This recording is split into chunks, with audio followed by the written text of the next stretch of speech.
উদযাপনটা নিরাপদভাবে আমরা করতে পেরেছি বলে আমাদের ধারণা, জনগণ প্রশংসা করেছে। এবং ঢাকা সহ বাংলাদেশের এই যে যানজটের কিছুটা হলেও নিরসন হয়েছে।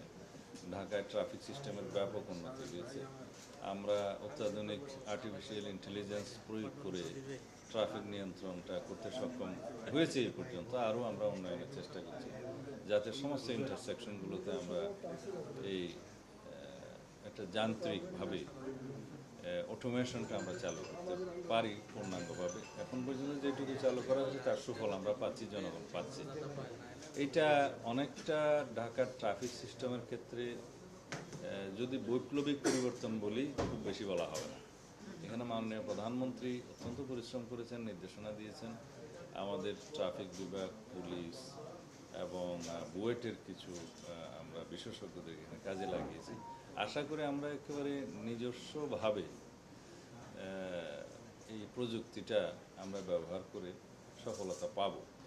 এক্ষেত্রে কিন্তু আমাদের জনবল প্রশিক্ষিত আছে।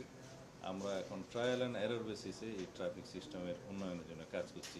আশা করি আগামী 1-2 মাসের মধ্যে অন্তত ঢাকা শহরে মেট্রোপলিটন সিটিতে এই ট্রাফিক সিস্টেমে আমরা বৈপ্লবিক পরিবর্তন আনতে পারবো।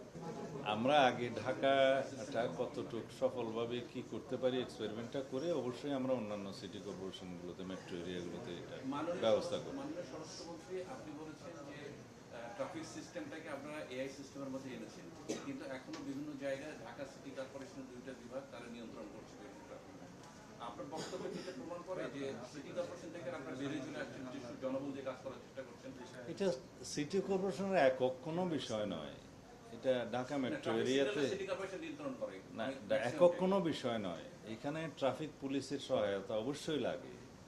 তারপরে আমরা সিটি কর্পোরেশনের যেহেতু মেজর অংশ, সিটি কর্পোরেশনকে আমরা এখানে একজন মেজর প্লেয়ার হিসেবে আমরা যুক্ত করেছি।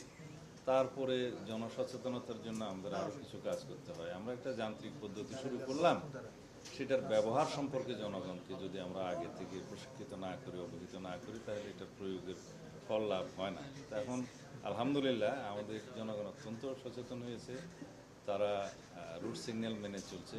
আমি দেখেছি রাত্রে 1টার সময়ও কোথাও একটা সিঙ্গেল গাড়ি ট্রাফিক সিগন্যালে দাঁড়িয়ে থাকে ক্রস করতে। এখন পর্যন্ত তারা মানে যেহেতু দেখছে যে আইনানুগ ব্যবস্থা হচ্ছে, অটোমেটিক মামলা হচ্ছে, সুতরাং তারা আইন মানতে অনেকটা বাধ্য হচ্ছে অথবা নিজে থেকে আইন মানছে। এইভাবে আমরা এগিয়ে যাবো ইনশাআল্লাহ।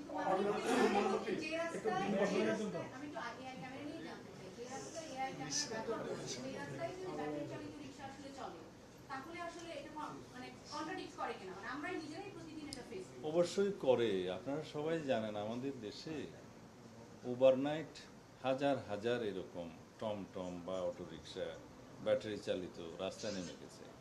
ইন্টারিম গভর্নমেন্টের সময় তারা একটা উদ্যোগ নিতে চেষ্টা করেছিল।